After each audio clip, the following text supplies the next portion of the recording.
Começa agora o programa Revitalizar, realizado e desenvolvido pela Igreja Evangélica de Confissão Luterana no bairro dos Pires, em Limeira, São Paulo. Revitalizar é o processo de transformação da vida, da família e da fé, por meio da Palavra de Deus. Olá pessoal, estamos iniciando mais um momento de encontro com a Palavra de Deus. Quero saudar vocês com Êxodo, capítulo 33, versículo 17, que diz: O Senhor disse a Moisés: Farei o que você me pede, porque tenho me agradado de você, e o conheço pelo seu nome. Depois de o povo ter se distanciado de Deus e ter desobedecido, receberam uma nova chance. O versículo destacado fala da intimidade de Deus com Moisés. Deus o conhece e se agrada dele. Desde pequenos, tentamos imaginar Deus como ele é. Talvez hoje pudéssemos refletir sobre como Deus nos vê, o que ele pensa a nosso respeito, como se parece a nossa ficha no cadastro divino. Com certeza, Deus se lembra de nós em cada momento. E nós? Nós nos lembramos do Senhor em todas as ocasiões? Temos priorizado tempo para a comunhão com Ele? Buscamos saber mais da Sua palavra e da Sua vontade? Apesar da infidelidade do seu povo, Deus renovou a aliança com ele. Novas tábuas da lei foram escritas. O Senhor não desistiu de amar o seu povo. Concedeu-lhes um recomeço e repetiu sua vontade, orientando-os israelitas sobre como deveriam caminhar na sua graciosa presença. Assim, ele também se propõe a fazer com cada um de nós. Talvez nos afastamos na caminhada da vida, quem sabe atravessando por algum deserto. Afastamo-nos da presença do Senhor ou até desobedecemos a sua vontade. A boa notícia é que podemos recomeçar.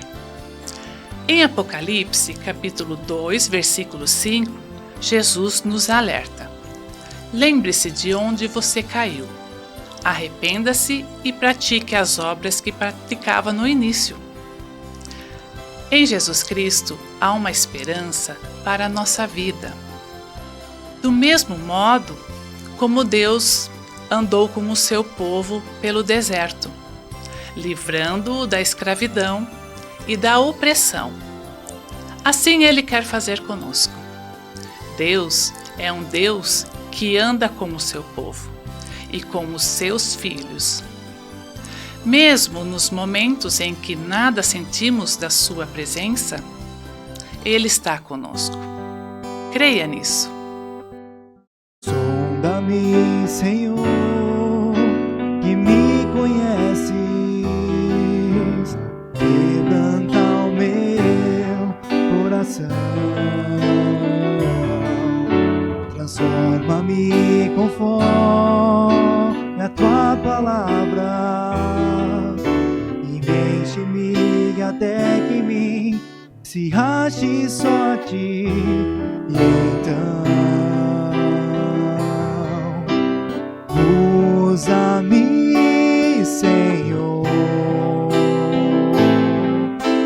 usa-me como um farol que brilha à noite, como ponte sobre as águas, como abrigo no deserto, como flecha que acerta o alvo. Eu quero ser usado da maneira que te agrade, em qualquer hora, em qualquer lugar.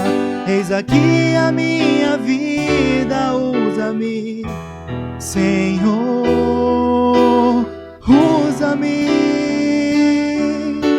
sonda-me, quebra transforma-me, enche-me, sonda-me, quebranta-me, transforma-me, enche-me e usa-me como um farol que brilha à noite, como ponte sobre as águas, como abrigo no deserto, como flecha que acerta o alvo. Eu quero ser usado da maneira que te agrade, em qualquer hora, em qualquer lugar. Eis aqui a minha vida, usa-me, Senhor, usa-me como um farol que brilha à noite, como ponte sobre as águas, como abrigo no deserto, como flecha que acerta o alvo. Eu quero ser usado da maneira que te agrade, em qualquer hora, em qualquer lugar. Eis aqui a minha vida, usa-me, Senhor, usa-me.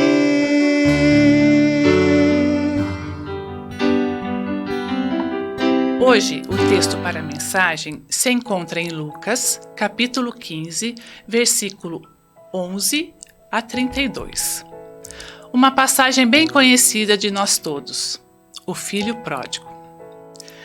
Jesus continuou: um homem tinha 2 filhos. O mais novo disse ao seu pai: Pai, quero a minha parte da herança. Assim ele repartiu sua propriedade entre eles. Não muito tempo depois, o filho mais novo reuniu tudo o que tinha e foi para uma região distante. E lá desperdiçou os seus bens, vivendo irresponsavelmente. Depois de ter gasto tudo, houve uma grande fome em toda a região. E ele começou a passar necessidade. Por isso foi-se empregar-se com um dos cidadãos daquela região, que o mandou para o campo, a fim de cuidar de porcos. Ele desejava encher o estômago com a comida que os porcos comiam.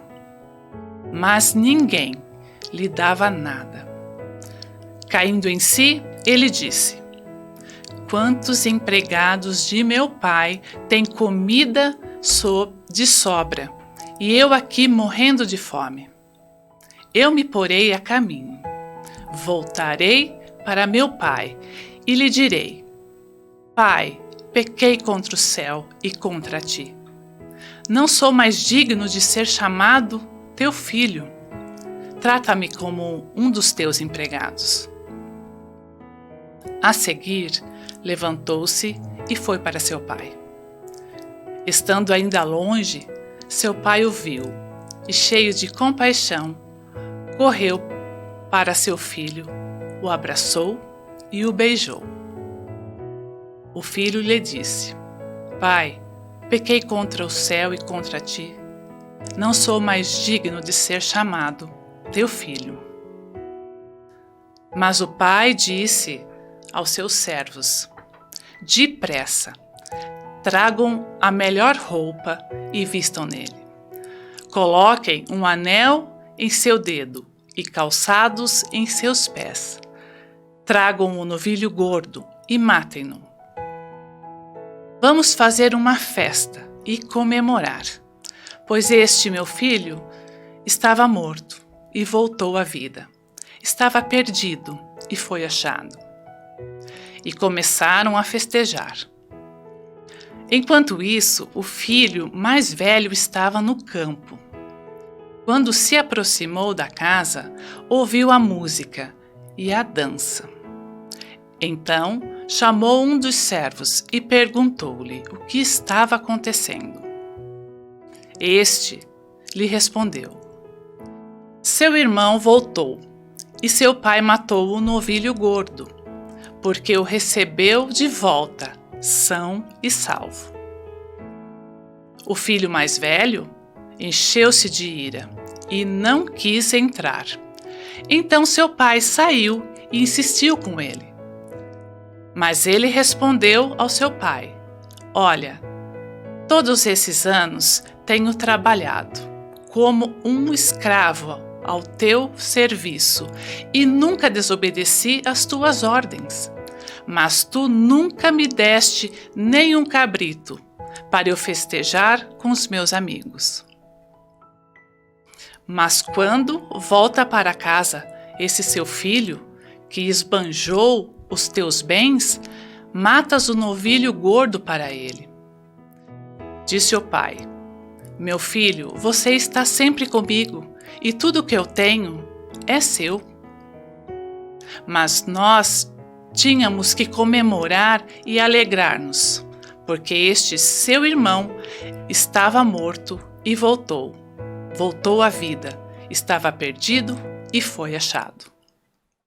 Prezados ouvintes, o filho mais novo aparece em estado decadente e miserável. O centro dramático é o abraço do pai ao filho que acaba de chegar. O filho era como um escravo, uma pessoa sem identidade, sem forças, com roupa rasgada e suja e sem manto nenhum. A planta dos pés fala do seu trajeto humilhante. Suas sandálias já não servem mais. Está despojado de tudo. O rosto, desviado, revela a vergonha da sua condição miserável. Vergonha que ele esconde no abraço, no colo do pai. Vergonha não pelo que perdeu, mas pelo que fez. Pai, pequei contra o céu e contra ti, diz no versículo 21. Que imagem você tem de Deus?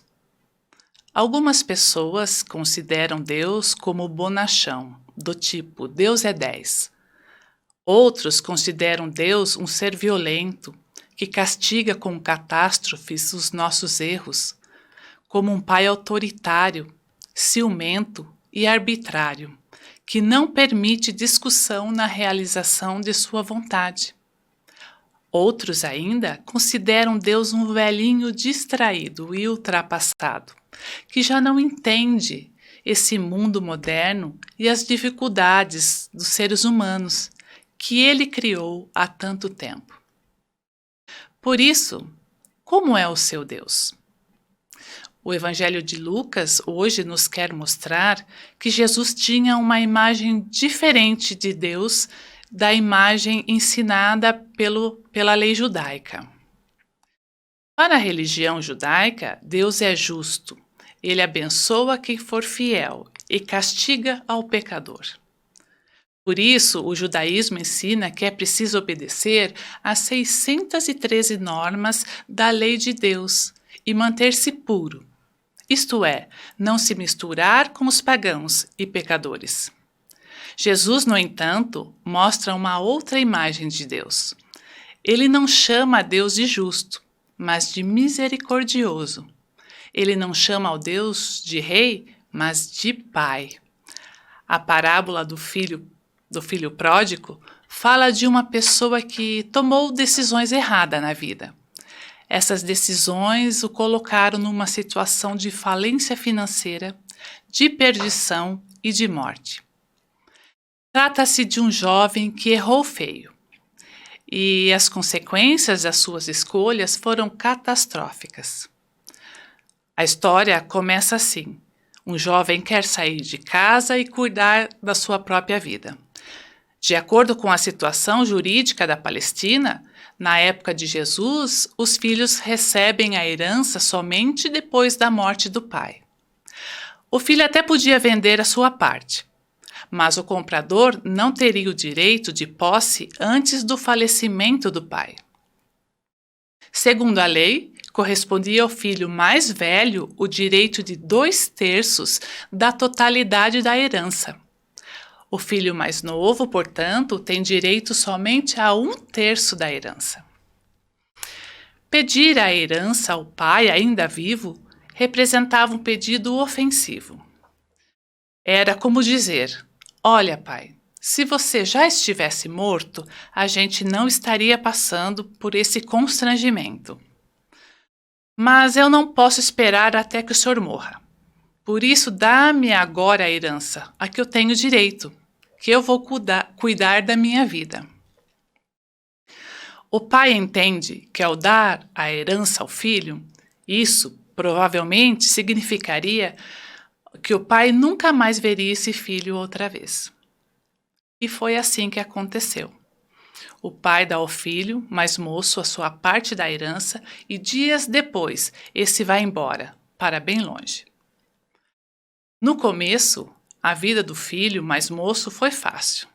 Mas quando acaba o dinheiro da herança, as coisas mudam e ficam piores a cada dia. Ele procura trabalho, qualquer coisa, e a única coisa que encontra é a tarefa de cuidar de porcos, o que para um judeu era o trabalho mais humilhante. O trabalho é difícil e por isso, no meio da sujeira dos porcos, ele finalmente cai em si e se dá conta das consequências da sua escolha errada. Por isso decide voltar para casa, mesmo sabendo que já não tem mais direito de filho, mas se sujeitando-se à condição de empregado. Para o judaísmo, a situação desse jovem deveria servir de alerta para os outros jovens. Mesmo sendo judeu, quem se afasta de Deus e da tradição religiosa acabará se dando mal na vida e perde a condição de filho e o respeito da comunidade. E aí não tem mais volta. A pessoa fica marcada para o resto da sua vida, como alguém que rompeu com a tradição e por isso perdeu a confiança, a dignidade e o respeito das pessoas. No entanto, Jesus mostra que para Deus não existe nada irreversível.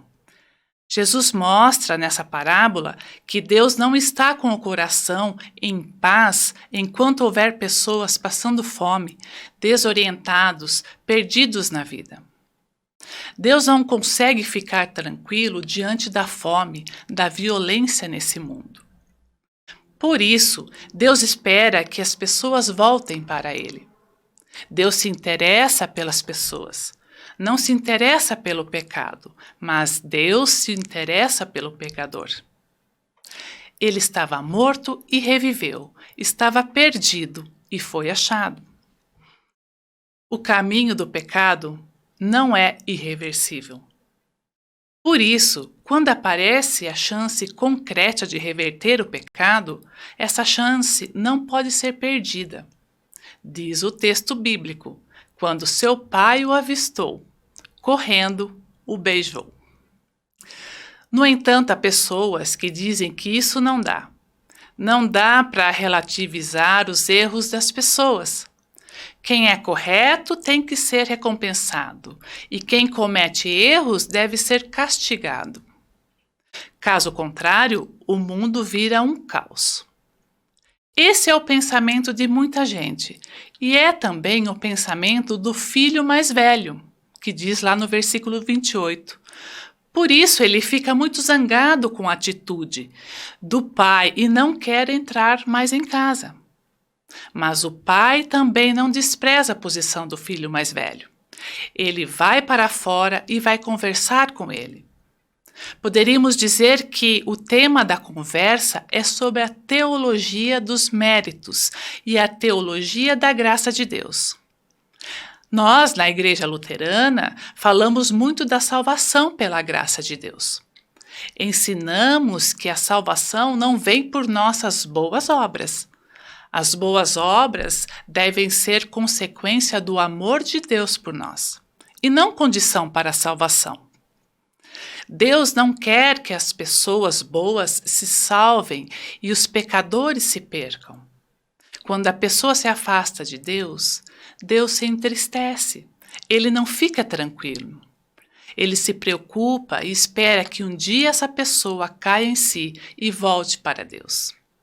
Para Deus, o que vale mesmo é a pessoa, a sua situação de vida, morte, fome, perdição. e as possibilidades concretas de recuperar as pessoas. Reviveu, foi achado e por que o recuperou? Com saúde. E na parábola, Jesus diz que surge uma grande alegria no coração de Deus ao ver que alguém volta para Ele. Deus está sempre esperando por nós.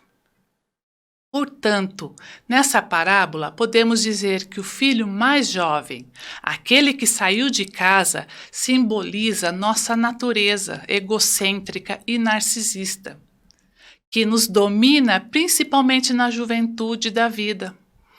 Quando pensamos que as regras são ruins, época da vida em que vivemos bastante revoltados e achamos que não precisamos dar satisfação da nossa vida a ninguém.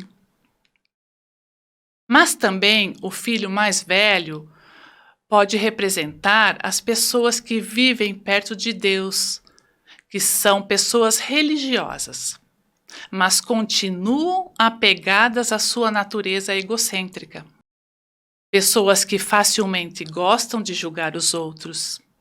E mesmo sendo pessoas religiosas, têm uma enorme dificuldade para perdoar.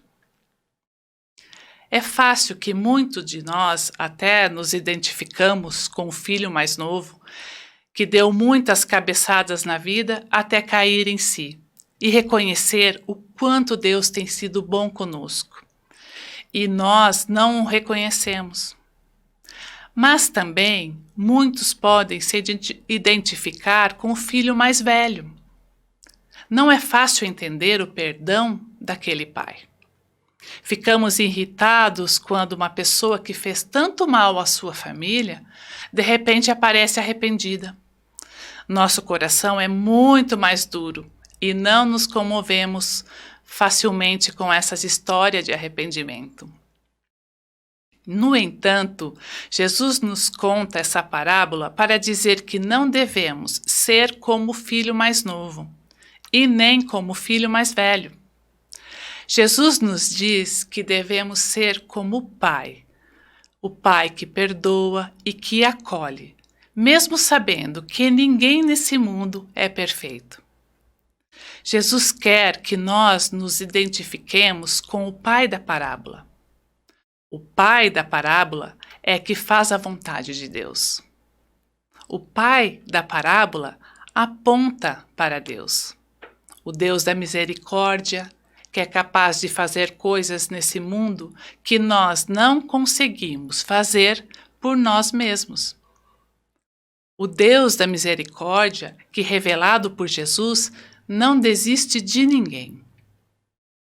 Por isso, nossa oração e o nosso desejo é que Deus, nosso Pai, a quem podemos chamar verdadeiramente de Pai, cheio de misericórdia, disposto sempre a acolher e a perdoar apesar da nossa ingratidão ou infidelidade. E que Ele nos dê força e boa vontade para imitar o Teu amor, para que possamos chamar-nos Teus filhos, irmãos uns dos outros. Isto pedimos em nome de Jesus, Filho Teu e irmão nosso. Amém.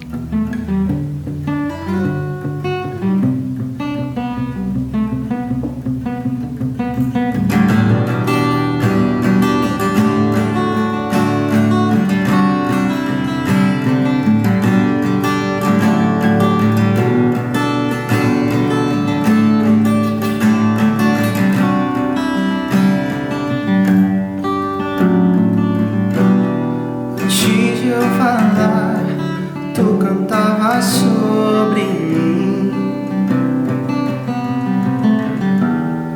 Tu tens sido tão, tão bom pra mim.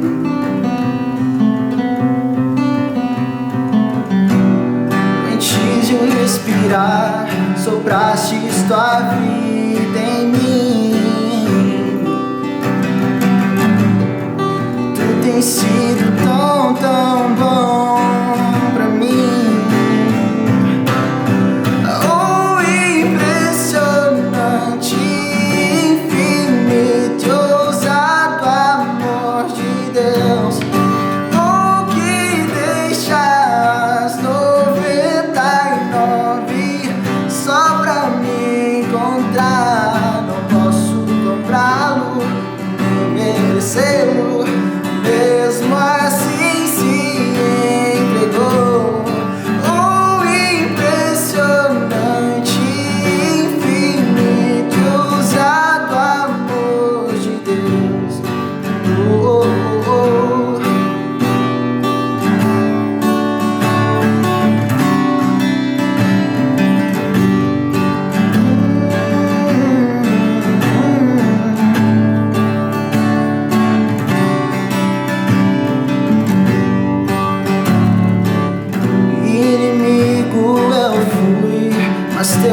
sido tão, tão bom pra mim.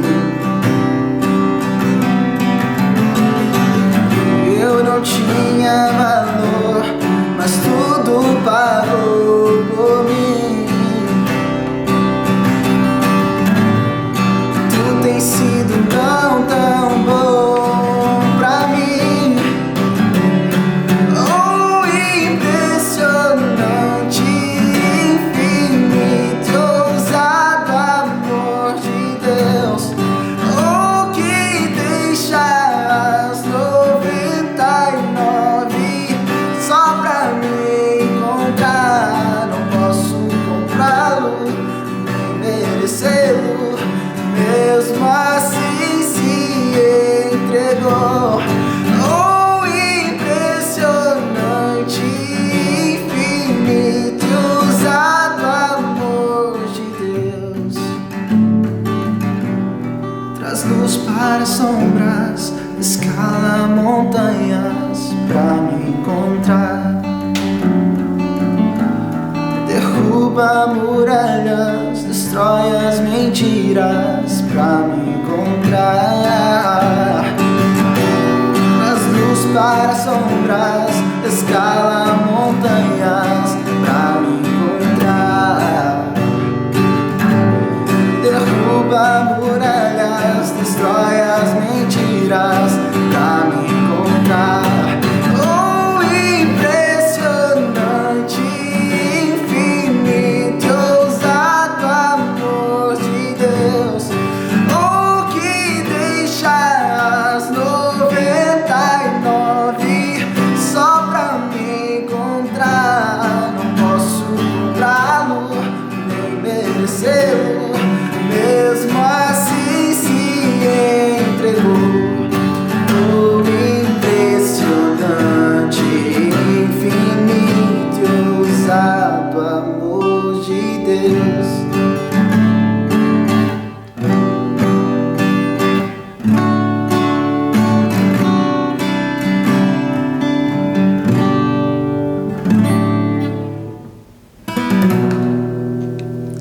Quero motivar vocês a ouvir a nossa rádio web, Lollapalooza. Você pode fazer isso pelo site lollapalooza.com.br ou baixar o aplicativo da rádio no seu celular. O endereço da nossa rádio web vai estar aqui embaixo no seu vídeo. Desejo a você um dia cheio das bênçãos de Deus e que seja alvo do amor e da sua misericórdia. Até mais!